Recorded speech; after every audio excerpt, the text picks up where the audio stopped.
Hey, what's going on, guys? It's SAHSGaming, and today I'm bringing you the first episode of 2012-13 seasons. We need to find a different name for this because that just does not roll off the tongue very well.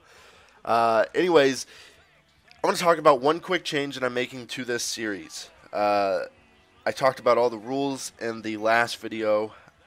If you haven't seen it, I'll leave a link in the description and you can go check that out, see what the rules are for this. But one thing I'm making a change to is the fact that I set a rule that I couldn't change anything about my team. That's not super realistic. That's what I want this mode to be. I want this mode to be pretty realistic, give myself a realistic outlook on it. You're not going to win every single game like an NHL team doesn't.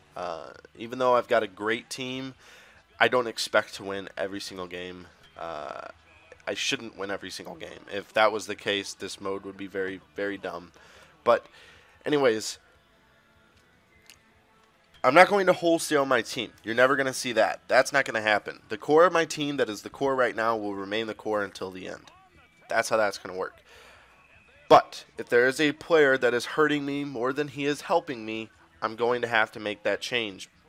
Reason being, playing 82 games with a player that is struggling, that you are expecting a lot out of, or you're not expecting a lot out of, but he just isn't helping you. He isn't making your team better, but there is a player out there that could. I'm going to make that change because it gets pretty frustrating if you lose a ton of games. But I'm not saying this because it's happened. It hasn't happened. I don't have a player as of right now that needs to go. My team has been playing fine. I just have not been using them properly. My goalies have been standing on their heads. They've been outstanding. I can't get them any goals to give them a little padding to give up a goal or two. But the scoring will come. I'm not too worried about it. I've got the players to do it. I need to start finishing. I mean, that's really what it comes down to. I mean, you saw 2 chances in that last game where I had breakaways and I'm not finishing.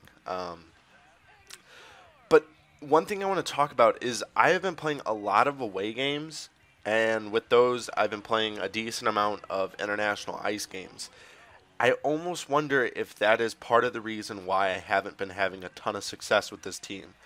My team is not built to be on international ice. They're big boys. They are not speed demons, especially my defense. I've got Coburn and I got Brooks Orpik.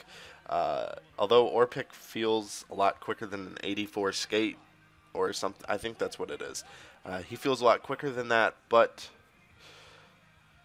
he's just not. He gets turned around easily by your Patrick Marleaus and your Patrick Kanes, etc. So I almost wonder if that's part of the reason why I've been giving up so many goals. It's definitely not my goalies. I picked up Halak for 40K, and it's the best 40K I've spent.